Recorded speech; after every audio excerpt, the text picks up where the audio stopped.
এক নজরে কোরআন সূরা আল কাহফ তারতিব বিন নুজুল নাজিলের ধারাবাহিকতা তথা কোন সূরার পর এটি নাজিল হয়েছে তা বিবেচনায় এটি ৬৯তম সূরা।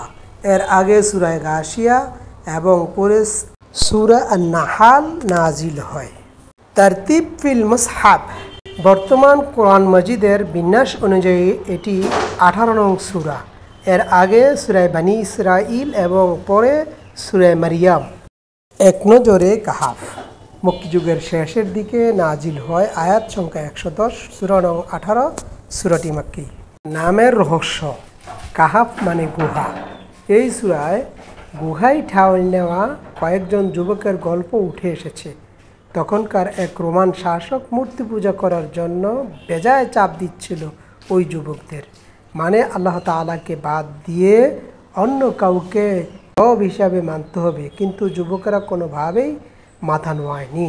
শেষমেশ চাপের মুখে টিকতে না পেরে তারা লোকালয় ছেড়ে ঠাঁই নিয়েছিল নির্জন গুহায়।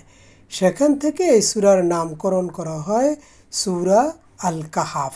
ধারণা করা হয় এই সূরাতে নবী সাল্লাল্লাহু আলাইহি সাল্লামের হিজরতের আগামী ইঙ্গিত দেওয়া হয়েছে। Major theme: ১. কোরআনের বৈশিষ্ট্য, গুহাবাসী যুবকদের ঘটনা। ২. দুজন জমিন মালিকের ঘটনা, মূসা ও খিজির আলাইহিস সালামের ঘটনা। ৩. যুলকারনাইনের ঘটনা ও কিয়ামত প্রসঙ্গ। সূরার শুরু ও শেষ সম্পর্ক। সূরার শুরুতে মুমিনদের জন্য সুন্দর প্রতিদানের সুসংবাদ দেওয়া হয়েছে। যেসব মুমিন ভালো কাজগুলো করতে থাকে তাদের আল্লাহ এই মর্মে সুসংবাদ দেন যে তাদের জন্য আছে সুন্দর প্রতিদান। আর শেষে এই সুন্দর প্রতিদান কি হবে তা বিস্তারিত জানানো হয়েছে। শানে নজুল: মক্কার কুরাইশদের মাথায় ফন্দি চাপল মুহাম্মদ সাল্লাল্লাহু আলাইহি সাল্লামকে ওরা ভুয়া প্রমাণ করবে। ভুয়া মানে তিনি আল্লাহর নবী নন তা প্রমাণ করবে। কিন্তু মুশরিকরা হলো ওরা তো নিরক্ষর জাতি, আসমানি কিতাবপত্র পড়া তো দূরে থাক, কোনো দিন ছুঁয়েও দেখেনি। তারা নবীজিকে কেমন করে আটকাবে তা পরামর্শ সেরে দুজন চালাক চতুর লোককে মদিনায় পাঠান। একজনের নাম নাদর ইবনুল হারেস, আরেকজনের নাম উকবা ইবনুল আবি মুয়াইয়িদ। মদিনায় পাঠানোর কারণ সেখানে ইহুদিরা বসবাস করে, যাদের ভান্ডারে আছে তাওরাতের জ্ঞান। তাদের থেকে শিখে আসবে কি কি জিজ্ঞাসা করে নবীজিকে ধাঁধায় ফেলা যায়। অত্যন্ত জেনে মদিনার ইহুদিরা শিখিয়ে দিল ৩টি প্রশ্ন। প্রশ্নগুলি জুৎসই জবাব দিতে পারলেই সে নবী, নইলে না। প্রথম প্রশ্ন, গুহাবাসী যুবকদের ঘটনা কি? দ্বিতীয় প্রশ্ন, যুলকারনাইনের গল্পটা বা কেমন? আর তৃতীয় প্রশ্ন, রূহ কি জিনিস? নবীকে এই ৩ জিজ্ঞাসার উত্তর জানাতে আল্লাহ সুবহানাহু তাআলা এই সূরাটি অবতীর্ণ করেন।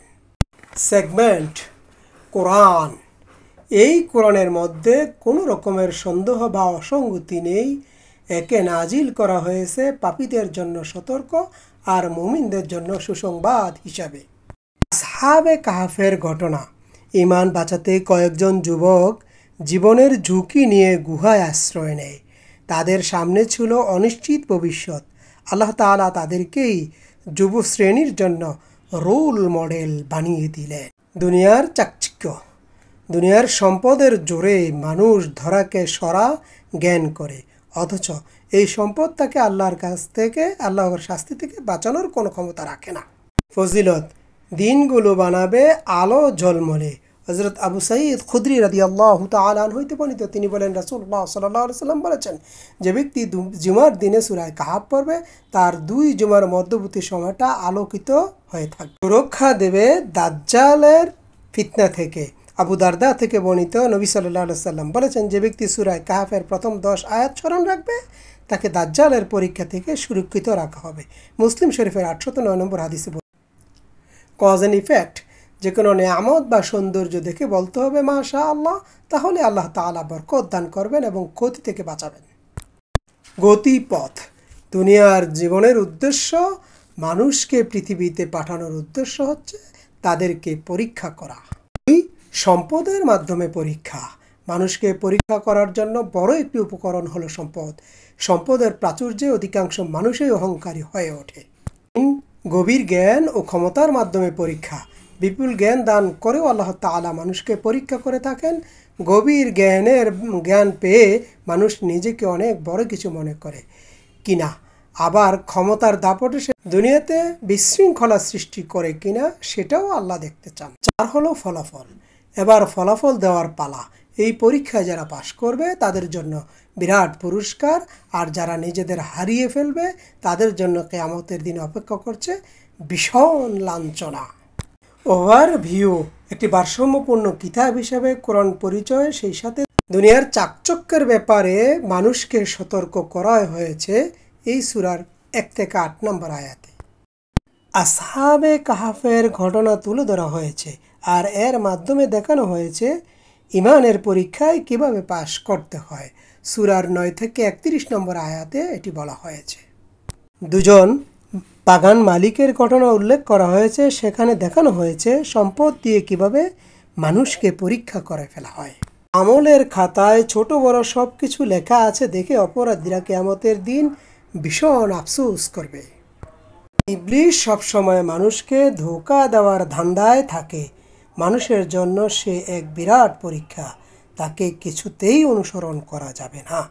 ঈমান আনতে হবে শাস্তি আসার আগেই, আর আঁকড়ে ধরতে হবে কোরআন ও সুন্নাহ। খিজির আলাইহিসসালামের সাথে মূসা আলাইহিসসালামের সাক্ষাতের ঘটনাটি শিক্ষা জ্ঞান দুরকমের বাহিক্য আর অন্তর্নিহিত। যুলকারনাইনের অভিযান ও ইয়াজুজ মাজুজের ঘটনা।